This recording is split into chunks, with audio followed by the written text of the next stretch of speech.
रहस्यमयी किला और छिपा खजाना। बहुत समय पहले एक राज्य था जिसका नाम राजगढ़ था। इस राज्य का राजा राजा विक्रम सिंह अपने न्यायप्रिय स्वभाव और बहादुरी के लिए प्रसिद्ध था।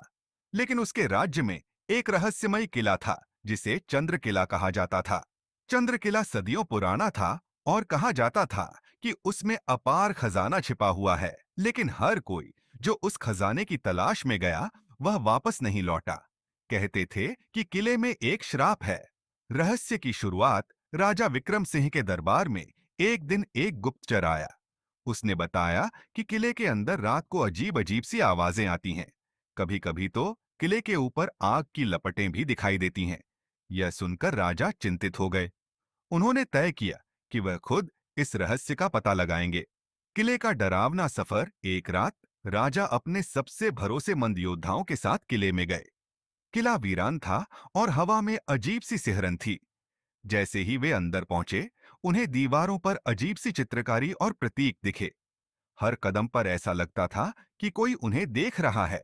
अचानक एक जोर की आवाज हुई और एक रहस्यमयी दरवाजा खुल गया। राजा और उनके योद्धा उस दरवाजे के अंदर गए तो उन्होंने देखा कि वहां एक पुराना कमरा था। कमरे के बीच में एक बद्धा सा संदूक रखा हुआ था।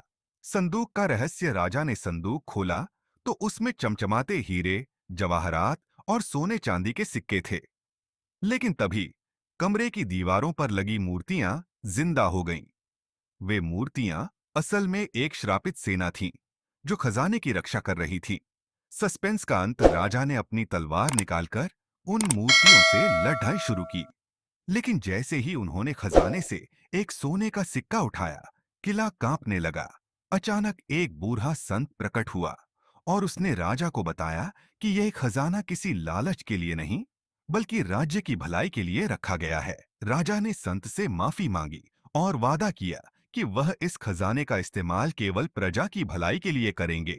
संत ने राजा को श्राप मुक्त किया और खजाना राजा को सौंप दिया। अंत में राजा विक्रम सिंह ने उस खजाने से पूरे राज्य में जलाशय बनवाए, गरीबों की मदद की और राज्य को संपन्न बना दिया।